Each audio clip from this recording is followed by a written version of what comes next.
বাবরি মসজিদ বলুন বা যেটাই হোক, রাম মন্দির করে দুদিন বাদে তাজমহলে ওরা আবার রামকে দেখতে পাবেন।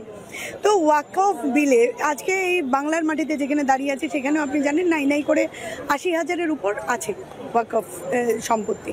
তো তারা যদি এটা নেয়, আমার তো এটা একটা কোয়েশ্চেন মার্ক, মানে আমরা সবাই এটাতে সন্দিহান যে প্রত্যেকটা সম্পত্তি থেকে না একজন করে রাম কৃষ্ণ হরে কৃষ্ণ মানে যত আছে দেবদেবীর, তো আমাদের তো আপনি জানেন যে কোটির উপরে দেবদেবী আছে। তো সব জায়গা থেকে যদি একজন কোনো ওয়াকফের ব্যাপারই থাকবে না। তো আমাদের বক্তব্য হলো কি ক্ষতি আছে, আমরা যেটা চলছে ঠিকঠাকভাবে যদি আমরা সেটা চালাতে পারে, সেটাতে আমি কেন ধর্মীয় ইয়েতে আস্থাতে কেন আমি আঘাত আনবো, এবং যেইভাবে এতদিন চলছে সেটাতে কি অন্যায় চলছে। আপনি নিশ্চয়ই এটা শুনেছেন যে কেন্দ্রীয় মন্ত্রী বলছে মোদিজি না থাকলে নাকি পার্লামেন্টটাই ওয়াকফে চলে যেত। মানে আপনি বলুন কতটা হাস্যকর ব্যাপার যে এই কথাগুলো উঠছে। কারণটা কি আজকে? কারণটা কি আজকে? ওদের কাছে কোনো রকম এজেন্ডা নেই, এজেন্ডা একটাই হিন্দু মুসলিম। আজকে হিন্দু মুসলিম করার জন্য ওরা যদি ওয়াকফ সম্পত্তিগুলো হাতে পেয়ে যায়, তারপরে বলবে এটার মাটি খুঁড়ে দেখবো এখানে কৃষ্ণ বসবাস করতেন, হ্যাঁ ওখানে ওই কৃষ্ণের জেল ছিল যেখানে থাকতেন, হ্যাঁ এখানের মধ্যে গণেশ ঠাকুর থাকতেন। আপনি দেখবেন খালি একের পর এক আপনারা দেখবেন গিমিক দেখতে পাবেন। তো দেখুন আমরা প্রত্যেকে এটার বিরোধিতা করছি, যেটা রয়েছে সেটাকে।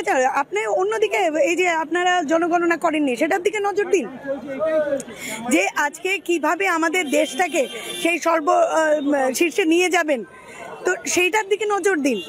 আজকে আমাদের আপনি নিশ্চয়ই জানেন ইনফরমেশন রেট তো দেখছেন যে আমাদের কিভাবে আমরা ভুগছি, চারদিকে দ্রব্যমূল্য বৃদ্ধি থেকে শুরু করে সব কিছু।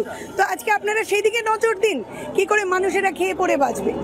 আপনারা ওই একে করতে হিন্দু মুসলিম করার জন্য সেই ওয়াকফ বিল আপনারা খুঁচিয়ে তা আমরা বিরোধিতা করব। কেন্দ্রীয় মন্ত্রী কিরণ রিজিজু তিনি বলছেন যে ওয়াকফ বিল মুসলিম সম্প্রদায়ের সম্পত্তি হস্তক্ষেপ করা নয়, তাদের সম্পত্তি এটা রক্ষার জন্যই করা। দেখুন সবকিছুই ওরা রক্ষা করে।